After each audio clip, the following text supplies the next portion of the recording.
Good morning to everybody. Good afternoon, good evening. This is the third day of the HighPeak 2021 conference. It's also the last day.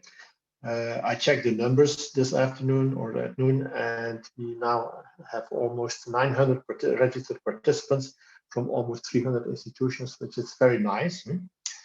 I would like to start, I'm the chair of this keynote session, but I would like to start with an announcement which will be made by Professor Cristina Silvano. Cristina. Inico, maybe you can start the slides.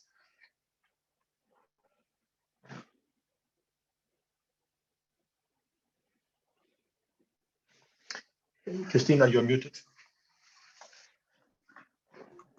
Sorry. Hello, everybody. Good morning, good afternoon, good evening, everybody. As usually, we would like to announce the conference of next year. Next year will be in Budapest, where we should have been this year. And we would like to announce the new venue, which is the Budapest Congress Center. I will be the general chair, while Diana Marculescu will be our next year program chair, and local chair is Peter Zanto from Budapest University of Technology and Economics. So I'm very glad to have the same team next year all together working for a next year successful conference again. Next. This is an overall view of the Novotel Budapest City Congress Center, where the conference will be held. Next. And in the same Congress Center, there will be enough rooms to host all the workshops and tutorials in parallel. Next. This is a view where is Budapest in the Central Europe, and on the left you can see the distances from the main cities around Europe. And there is on-site accommodation at the Novotel Budapest city, and there are also some other hotels in the city center. Budapest is a very well-connected city, and we hope to see you next here in Budapest. And let me remind to all of you to submit your manuscript to the ACM TACO, Transactional Architecture and Code Optimization, before the deadline, June 1st this year. And the sooner as you submit, you have more time to get a first round, a second round of revisions. So I hope to have all of you next year in person in Budapest. We are very positive. We really think we are at the beginning of the end of this pandemic period. And so please join us next year in Budapest. Thank you very much, and I would like to thank you also the chief architect of HighPeak Network, Kunde Boschere, for his dedication to the network, for his dedication to the organization of this conference this year. And I would like to thank you also, Diana, helping me as a general chair for this year. Thank you, everybody. And thank you all for attending this year conference. Let's pass to Koen for introducing our last keynote speaker for today. Yeah. Thank you very much, Cristina, for the nice words of all the work that you did for this year conference. I would definitely like to thank the whole committee, so the program chair, General Sper, but also the people who were involved in organizing the workshops, the industrial sessions, the exhibition, etc. So all the people that has been shown in the opening. I think that the conference, once given the circumstances, pretty well. So there were not real glitches, I think, not at least not once that I heard of. So this is not a perfect situation, and I hope that next year in Budapest we will have a much better experience than what we got this year. This was plan B, but I think it worked out, and I hope it will also work out this afternoon also. Thank you, and thank you for serving again next year, because it's a lot of work, but we will pull this through. Okay, so then after this short introduction, I think I can move on to the introduction of the keynote speaker for today. Professor Tulika Mitra is Professor of Computer Science at the National University of Singapore. She has a computer science degree from the Indian Institute of Science and also a PhD from the State University of New York at Stony Brook. She has authored and co-authored more than 150 scientific publications. And for that work, she was awarded several times with Best Paper Award and also other awards. She is the co-inventor and well known for the chronostatic timing analysis tool for real-time software. Currently, she's serving as the editor-in-chief of the ACM Transactions on Embedded Computing Systems. Last year, she got the general chair of the Embedded Systems Week, the ES Week in 2020. And this year she will be, or she is the program chair of the International Conference on Computer-Aided Design 21. And of course, this year she's also one of the keynote speakers of the HyPeak 2021 conference, where we are now. And the keynote talk on that conference is called Software-Defined Accelerators for Edge Computing. Tulika, the floor is yours. And as usual, the attendees, please leave your questions in the Q&A tool. Okay, can you see my screen? Yes, perfectly. Thank you, Quinn, for that kind introduction, and thanks for this invitation for the keynote here. HyPeak has a very special place in my heart because I attended the very first HyPeak. So I'm really honored and excited to have this opportunity to share with all of you my thoughts on edge computing from the architecture and the compiler perspective. So really, the motivation behind edge computing is very simple. We would like to move all the analytics that is currently happening in the cloud in the context of IoT systems to the edge, and essentially make all these sensors that we have out there, which are currently sort of dumb and just collecting the sensing data, to make them smarter so that they can not only sense, but we can also make sense of the data right at the edge. And there are various reasons for doing that. You might have applications that have real-time deadlines. You might not have enough network bandwidth to transfer the data from the edge to the cloud and back. You might not even want to spend that energy that is required to transmit the data, as well as there might be privacy concerns. Now, edge is, of course, a really big term, and it can cover the sensor edge, which is a big community today known as the TinyML community. It can be the device edge, which is something like my smartphone out here. It can also be the network and the server edge. So I just want to make it clear that today I'm going to focus more on the sensor edge or the TinyML space, which is more power constrained, which is more compute constrained, and it's far more challenging to enable analytics on these kind of devices. And this market is, of course, very huge. And there is also coming from Singapore, where I'm located, there is a government initiative, a nationwide initiative called the Singapore Smart Nation Vision, where the idea is to have a unifying IoT infrastructure where you can collect the data from different sensors, and this data can be used across government agencies, businesses, as well as by the citizens for really improving the life of all the people who are resident of Singapore. And initially, when we started off, the whole idea was that you just want to collect the data and then send it over to the cloud and make the analytics there. But slowly and slowly, we are trying to move everything to the edge as much as possible for all these reasons that I talked about just now. Now, of course, doing that is not very simple. And just to give you a sense of the difficulty that is involved in moving the analytics to the edge, I take a very simple application, and this application is simply trying to do finger gesture recognition. So this is not just hand movement, but really the finger movements. And we're trying to use the accelerometer and the gyroscope on the smartwatches in order to detect all these gestures.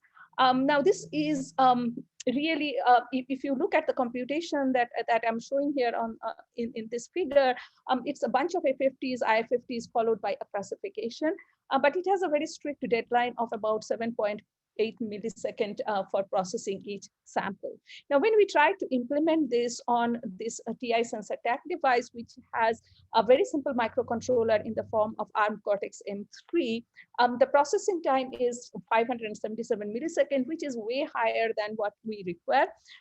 But the power is, of course, very low, which is about 9 milliwatt. And this is exactly kind of the power that you need in order to operate with the coin cell battery that you have over here. Now, if you try to move this computation to a mobile application processor like this, and we try to use the ARM Cortex-A7 here, that's a quad-core processor, the computation time actually goes down all the way to 13 milliseconds, but at the same time, the power goes up to about 0.5 watt. So again, first of all, we did not meet our deadline requirements, and on top of that, the power goes up quite significantly. So clearly, there is a big gap in terms of the computation and the power efficiency of the current generation of microcontrollers. And it's not just in the context of this particular application. So here is another application where we're trying to do continuous biomonitoring. And again, we require 120 hertz sampling frequency. We get about only 18 megahertz, only 18 hertz when we try to do it on this Cortex-M3 processor. Now, if you look at, what the trend is in terms of the wearables SoCs, like for example, the smartwatches, what you would notice is that the number of cores are really kind of going up. We went from 1 to 2 to 4 to 8. So the number of cores are really large, but what is sort of not good is that your power efficiency, which is the DMIPS per watt, is actually going down. So we are increasing the number of cores, but we are not getting the efficiency that we need in order to achieve sort of the edge analytics. Now, one possibility of sort of handling that and sort of keep the software programming framework exactly as we have right now is to make sort of incremental changes in terms of the architecture and keep everything under the hood so that you don't really disturb the entire software programming framework. And we kind of tried to do that in using software configurable many core architectures. Here is 2 examples from my group. And of course, there has been a lot of effort from different groups across the world. So in this one, what we tried to essentially do is that we said, look, we need a lot of parallelism in order to get the performance that we need. So what we did is that we actually made the codes really, really simple. Now, if you make the codes really, really simple, you can actually have quite a lot of them. But at the same time, what we realized is that just having lots of codes is not going to give us the power efficiency that we need or the performance that we need for that matter. So we added sort of really simple accelerators to each of these codes. Now, these accelerators are very tightly coupled with the processor. They actually sit inside the processor's data path, and they don't really accelerate the entire application or even an entire loop, but rather accelerate the small fragments of computations in the form of custom instructions. So each of them can actually accelerate many different custom instructions, and they can be configured through the use of software. So with this, we could actually achieve the deadline that we were looking for, but the power requirement for the Locus chip, for example, for a 4x4 core was about 266 milliwatt. We wanted to be within 10 milliwatts, so that's not quite there as well. So we tried another option where instead of having these sort of a little bit bigger accelerators, we had even more tiny accelerators, but we had kind of heterogeneous accelerators all over the chip. So each core had different accelerators, but at runtime, we could stitch them together in order to create large virtual accelerators. And that's where the name of this architecture is called a stitch, because we could stitch together these really tiny accelerators. Now, by doing that, what we managed to do, for example, with stitch is that our power went down to about half of what we had for Locus, which was about 139 milliwatts. So that's really sort of small, but at the same time, we maintained exactly the same performance that we were getting with Locus. So that was encouraging. But again, I mean, even with doing all that, we are not quite there in terms of, tens of milliwatts range where we wanted to be. So clearly you need something very, very different. And of course, there is a completely the other extreme. So these are kind of general purpose solutions. The other extreme is having domain specific accelerators. And in the Edge AI space, for example, there are a lot of accelerators, and I'm just kind of showing a couple of new ones, one from Hilo, for example, Mythic, or Google's Edge TPU. If you look at them, they can offer you very high tops, between 26 to 35 tops, and about 3 to 4 tops per watt. But if you look at their power values, they go from about 0.5 watts for Edge TPU to between 4 to 10 watts for these other accelerators. So they are not meant for tiny ML class of devices. The other issue with having domain-specific accelerators is the obvious one that they can only accelerate the AI applications. But if you look at the entire application, it just not consists of AI, but it also has other kernels. For example, you can have navigation, you can have a lot of signal processing kernels, and so on. And again, there has been a lot of work across the world in terms of trying to come up with more domain-specific accelerators. So this is, for example, Navion from MIT. This is only at about 24 milliwatts for doing visual inertial odometry acceleration for navigation. This is from ETH Zurich called BioWolf for brain-computer interface. Again, very low power, 6.3 milliwatt. So one might actually think that, okay, I can have very different accelerators, and let me just try to put all of them together on a single chip. And that's essentially what is happening again in the smartphone. So if you look at a smartphone, so this is kind of analysis of Apple's SoCs by David Brooks Group at Harvard, and they kind of show that you have probably between 40 to 50 IP blocks on Apple SoCs on your smartphone. But you cannot really afford to do that in the sensor or the edge devices, because you just do not have enough area or the footprint in order to do that. So what we would really like to have ideally is have an universal programmable accelerator that can provide you with ASIC-like efficiency, but at the same time, they can be programmed in software so that you could kind of use them across many different applications. So that's of course a dream, but how do you go about achieving that dream? Now here is my take on how we can have a pathway to having this ideal universal accelerator. The first point is, of course, you have to embrace parallelism. So your hardware have to be massively parallel so that you can get the performance that you need. But in order to achieve that parallelism, you have to keep the hardware also really simple, because if you can have very simple processing elements, you can have large number of them in order to get the performance. Not only that, there are other benefits. If you keep the hardware simple, it's really low power. So that gives you the power efficiency, and also from real-time perspective, it sort of gives you the predictability that you need. For example, in order to do worst-case execution time analysis, we always struggle because the hardware is so complicated that we don't know what's going on. So in this case, we can keep the hardware simple and expose everything to software. But really what we are doing now is that we are saying that, well, we don't want the hardware to do all the control processing. We do not want the hardware to do the instruction scheduling and all these other things, and instead move everything really all the way to the software or the compiler. So the challenge now is for the compiler to really expose the parallelism, map out the parallelism on the hardware in order to really get this high performance, but at the same time get the energy efficiency that we need. Now, one of the, in my view, one of the avenues of doing that is through this coarse grained reconfigurable arrays. And this is turning out to be quite a promising alternative for getting sort of this universal accelerator that I was talking about.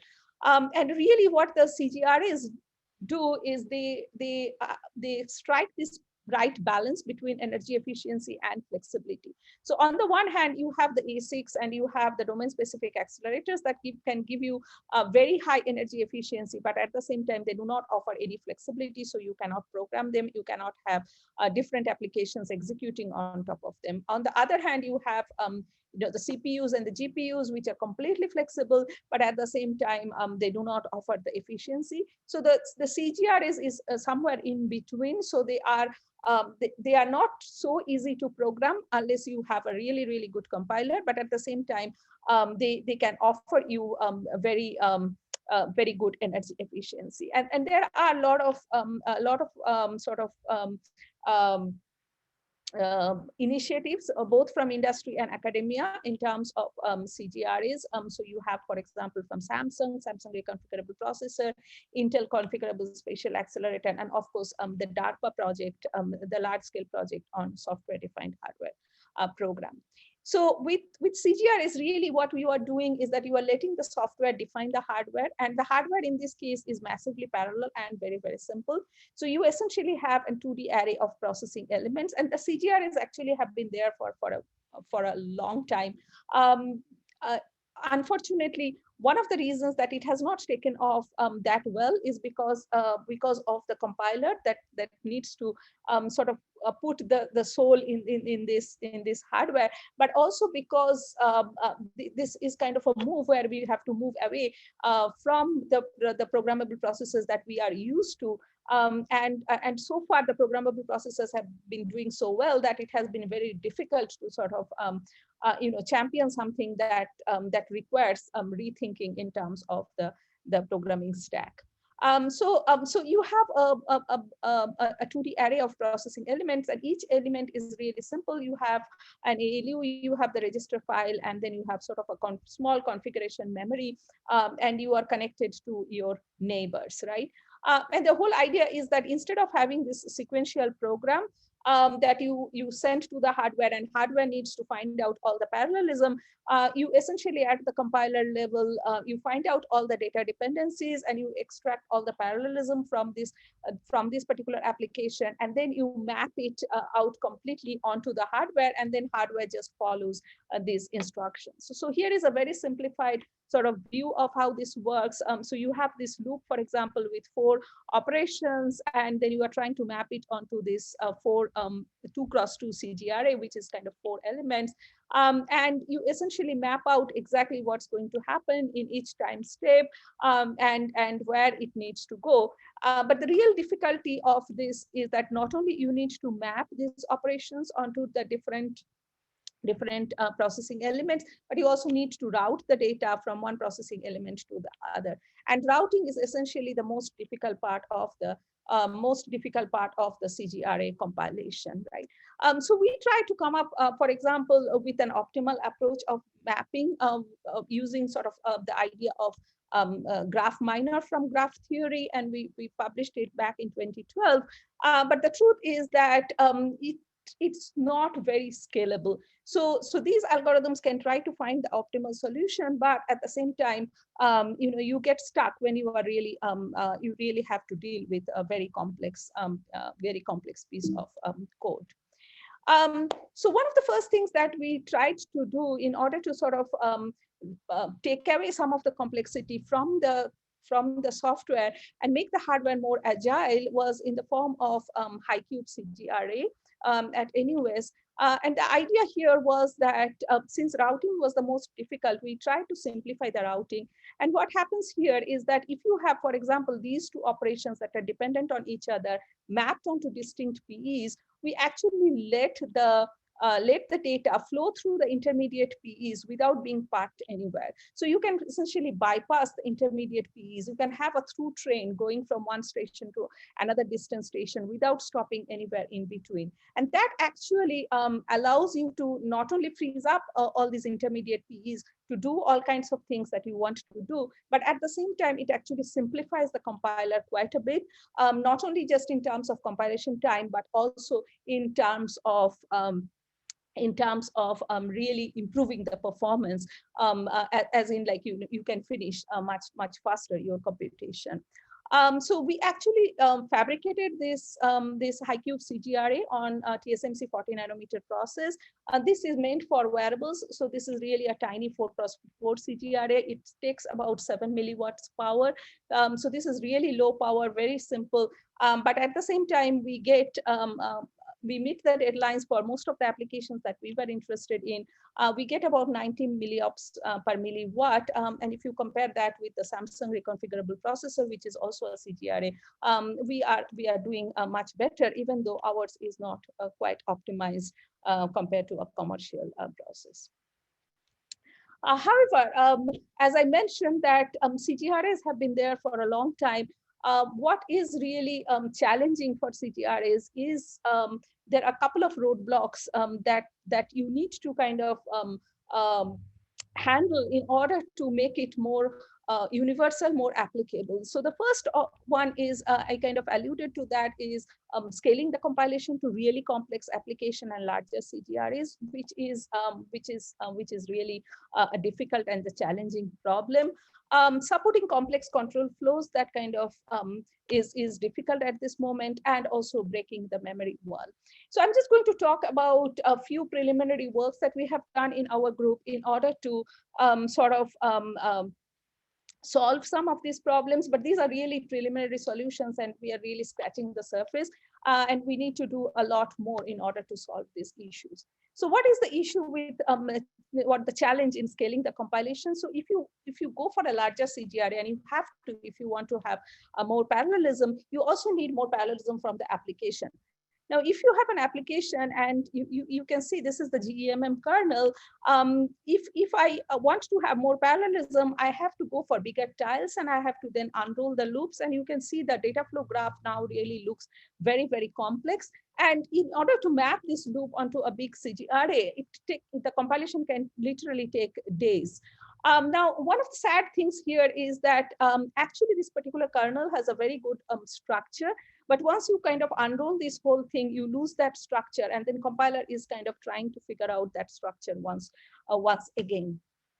So one of the ways we kind of tried to solve this particular problem is through hierarchical mapping. So essentially using different abstraction levels so that you can solve the smaller problem at a smaller granularity, and then look at the bigger problem at a bigger granularity, right?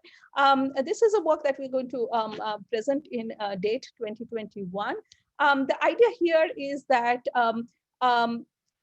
so if you look at the application, we actually treat the computation within one iteration as a single atomic block first, right? So you have what you are seeing here is that this is the computation within one loop iteration, and the dependencies that you are seeing out here are the dependencies across the iterations, right?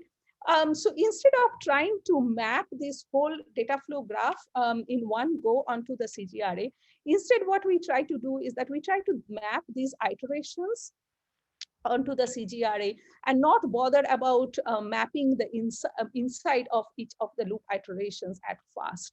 Now, the way we do that is that we also take the processing elements. So here, just for illustration, I'm showing you a 1D CGRA array consisting of 8 physical elements. Now we combine these physical elements together in order to create virtual processing elements or virtual PEs. And we create essentially a systolic array, a virtual systolic array out of this CGRA. Then we take these loop iterations and we map them onto this virtual CGRA or virtual systolic array. And you can see that we map out all the dependencies. Now, what we try to do here also is that we try to find out all the unique loop iterations. Now, what do we mean by unique loop iterations? So all the loop iterations are doing the same computation, but they differ in terms of where they are, on which iteration they are dependent on, and which iteration they are sending the data to. So depending on that, you can see the different colors. These are different unique loop iterations. So for example, these 4 loop iterations are all identical. Now, what is good about this is that as you increase the application size or you increase the CGRA size, the number of unique loop iterations remain the same. So all we need to do is that we need to map out at the high level, the loop iterations onto the virtual systolic array. We find out the mapping of each individual loop iterations onto the physical PEs of a virtual PE. And then we can just replicate. So for example, once we have found out the mapping for this one, we can use the same mapping here, here, here, here. So all the 4 of them. So that actually drastically reduces your compilation time, because we are going through a hierarchical abstraction. And with this, for example, across a range of applications where we were taking days to compile, we can now bring it down to, on an average, 15 minutes of compilation time. The performance goes up by 17x, and the energy efficiency goes up by 5x.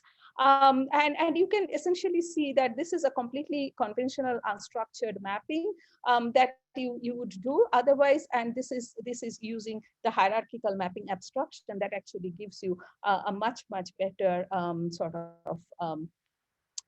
better mapping by using this abstraction level.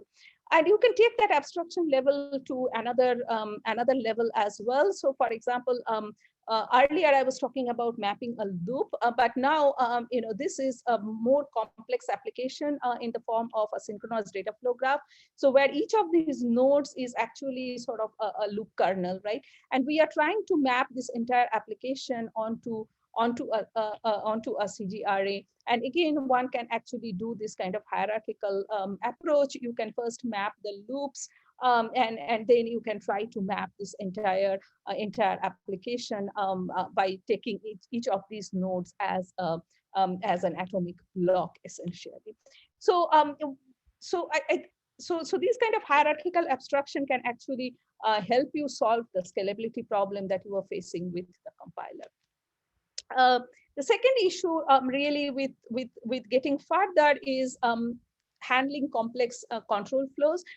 So right now, what happens is that most of the time, the kind of code that we can handle in CGRAs is the ones that has very little control flow inside.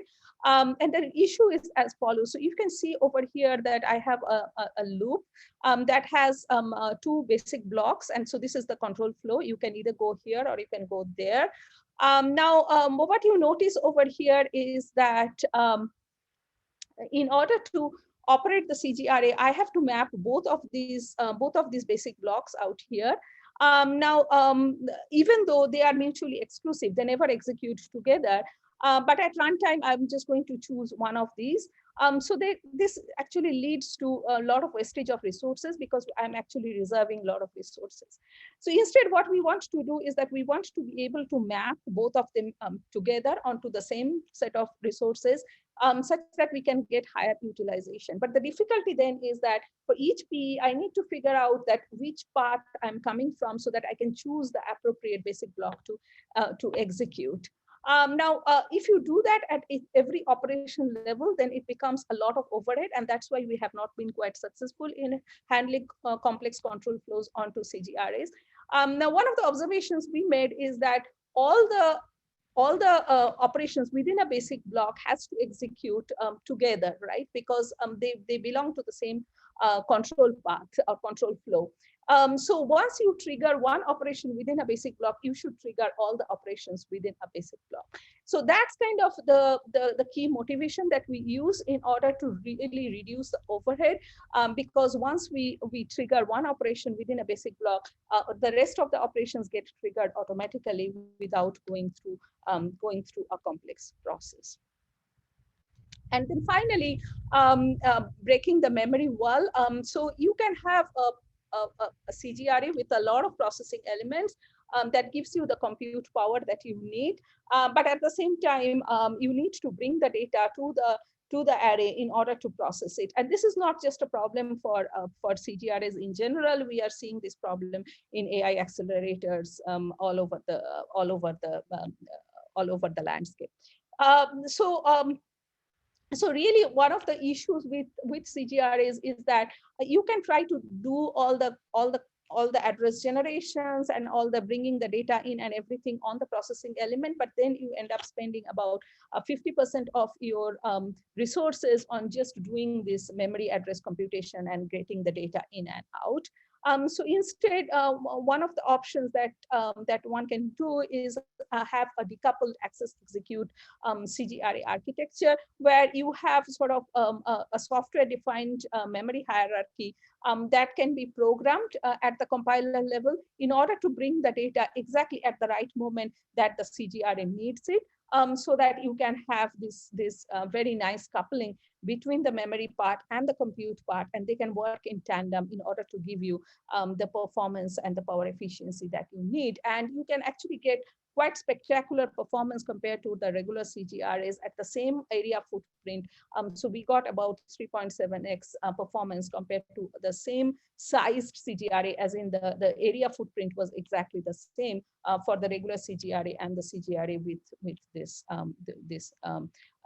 software-defined low-power memory hierarchy.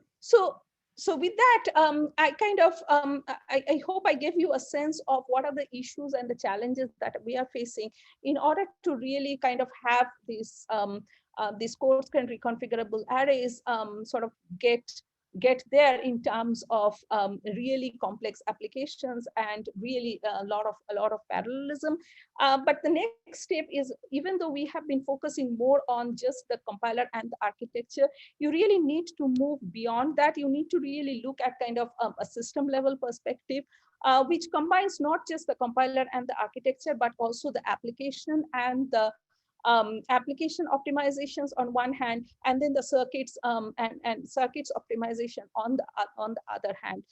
So we are kind of trying to do that in the context of this SPACE program that's a large program for the next 5 years, where we are trying to take this synergistic cross-layer approach that takes optimizations all the way from the application to the circuits. And at each level, we are very much aware of what the upper layer and the lower layer are doing, and so that we can have a holistic systems perspective in order to get there. And with that, what we hope is that we would be able to enable the kind of applications that currently cannot happen. One of the dream applications that we have in mind is really being able to do multimodal, multi-sensor sort of analytics at the edge. So currently, for example, with our partners, this is sort of a real-time event analytics for the police force. And right now they are using 2 big FPGAs in order to do all the compute. And it's really a heavy backpack that you need to carry. And what we are hoping to achieve is that we are trying to take that to a smart glass kind of form factor. And not just to do the video analytics, but we would also like to do continuous biometrics for the for the personnel, and also do the navigation via VIO. So it's not just the AI acceleration, but also all the other accelerations that you need in order to have sort of really this multimodal, multi-sensor interface. But we want to use this software programmable accelerator in order to be able to reach there. And basically, the idea is that we should be able to get the performance and power efficiency of today's domain-specific accelerators, but being fully programmable, so that it can be really sort of general purpose in that sense. So with that, I think I'm out of my time.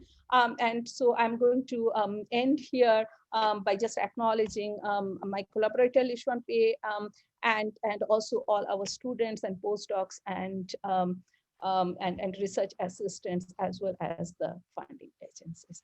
And with that, I'm happy to take questions. Thank you. Thank you very much for this inspiring presentation, Tulika.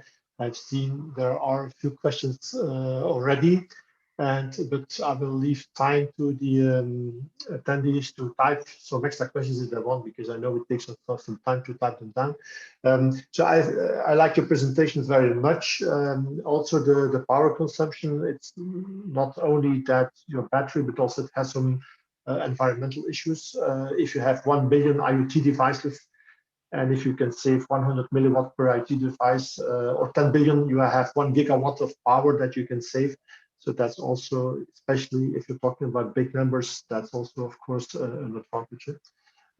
I maybe to start with, I got a question myself about security. Do you think that such a reconfigurable accelerator, is it as secure as a standard CPU or GPU, or are there extra issues we have to take into account? No, is thanks. it the attack surface bigger? I don't know. No, that's actually an excellent question. And in fact, one of the issues with security, for example, all the transient attacks that we are getting, for example, because of something that's hidden in the hardware, and the software programmers were not aware of it, and then you can exploit it, right? And that's what we are seeing with all these side channel attacks and things like that. With CGRAs, of course, everything is exposed to the software. So that gives the software the power to scramble things around. So for example, we can actually change the schedule every time we run the program. It's possible that you can actually change the schedule, or you can kind of randomize the schedule a little bit, so that every time it's different, and you do not expose that much information. So we are not planning to explore that in our project, but certainly, I mean, I see that as being a very positive aspect of having the reconfigurable computing, because you can try to hide information by doing things in software. Mm-hmm. Okay, can you see the Q&A screen? If you click on the bottom of the bottom of your screen, you should be able to see them. Oh, the questions you mean? Yeah, the questions, yes. Okay, So the first one by Vincent, maybe. Yeah, the first question is by Vincent. Is the virtual systolic array a parametric polyhedron? Do you use the polyhedron library to compute? Yes, we do. So the map, and that's why we decided to go for systolic array, because this actually allows us to do that mapping, the high level mapping from the iteration space to the systolic array using this polyhedrons. Okay, so the next question is from Morteza. Thanks for the excellent presentation. How the current HLS tools can help using software-defined accelerators. So that's an excellent question. I think there is a little bit of difference between FPGAs for which you have to do high-level synthesis versus the CGRAs, in the sense that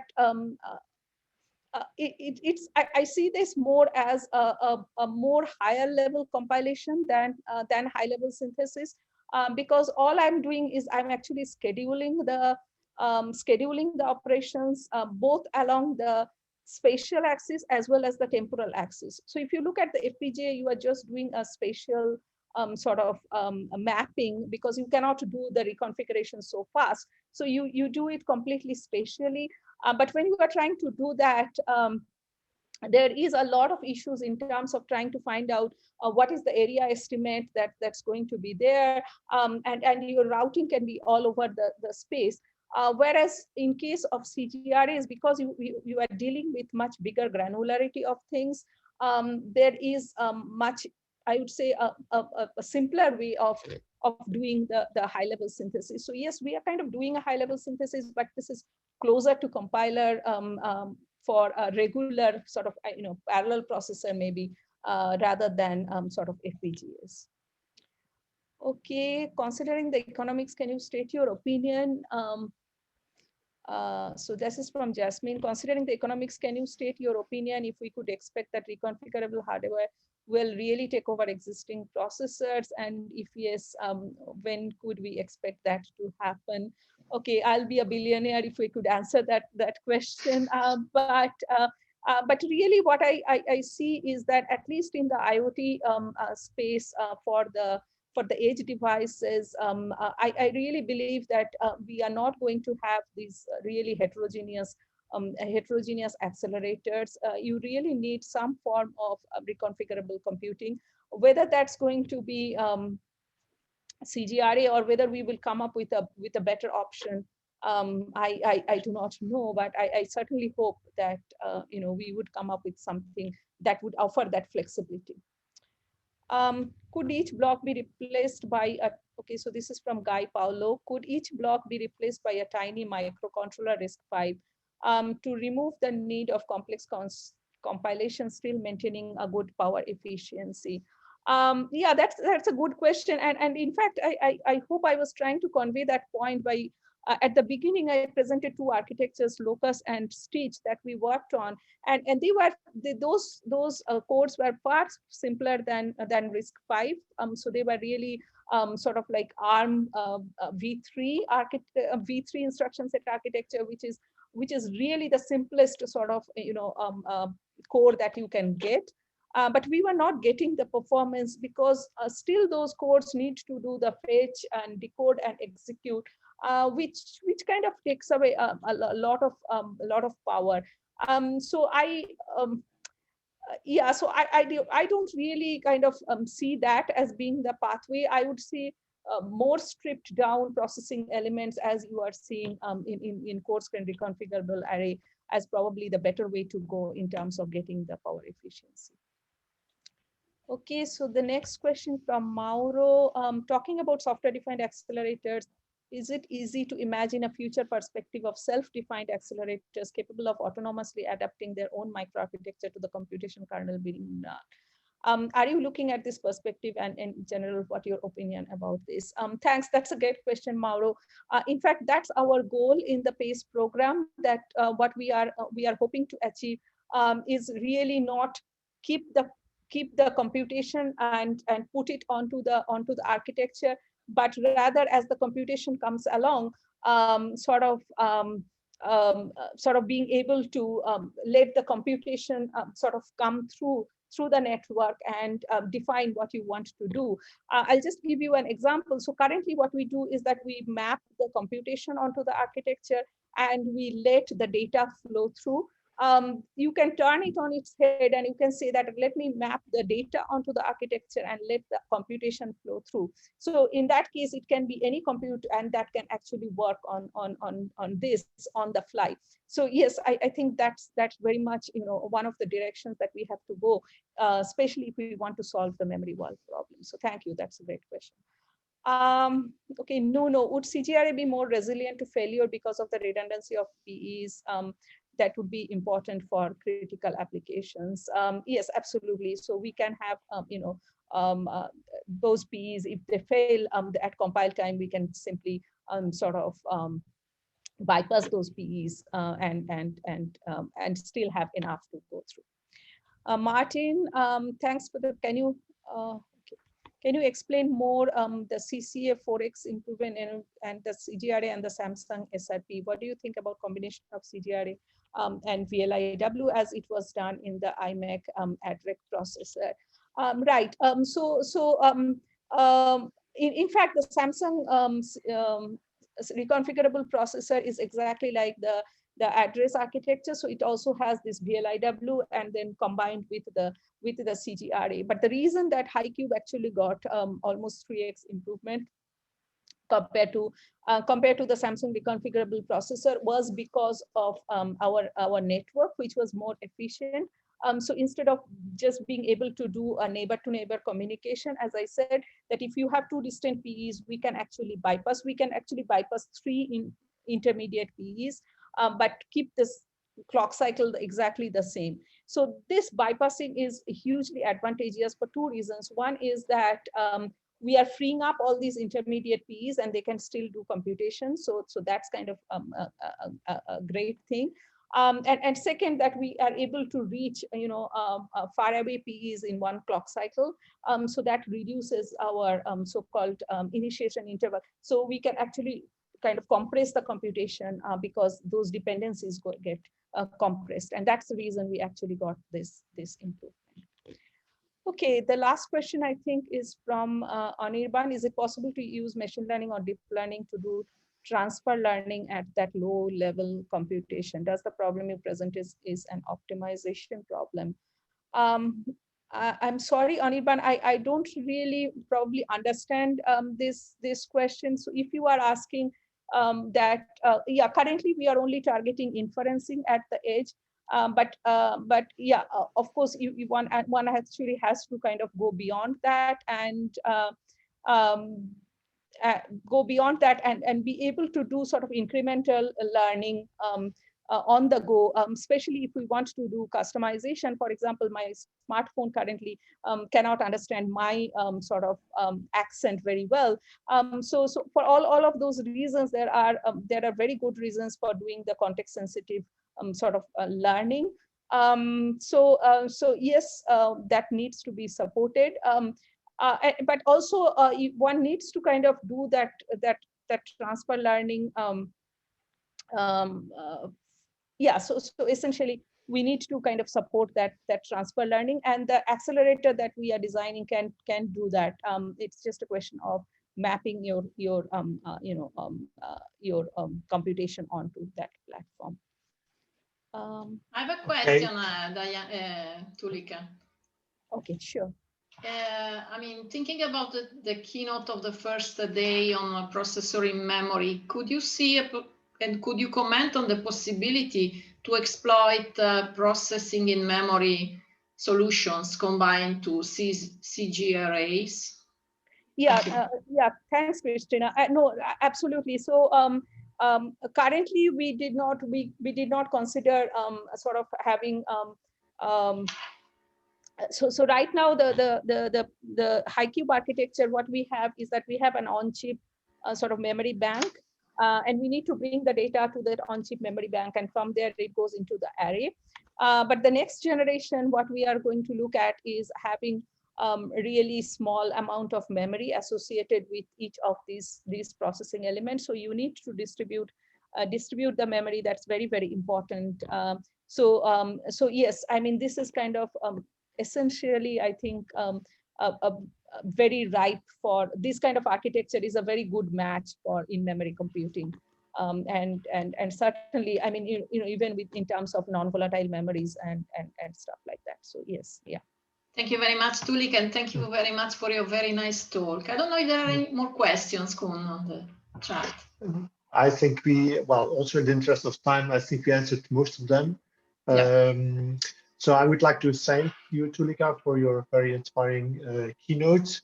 This is the last keynote of the conference. So I would also, there will be a survey for the people attending the conference. So please reserve 5 minutes to answer the survey when you get it later today. It will help us to improve the experience of the conference for the next editions.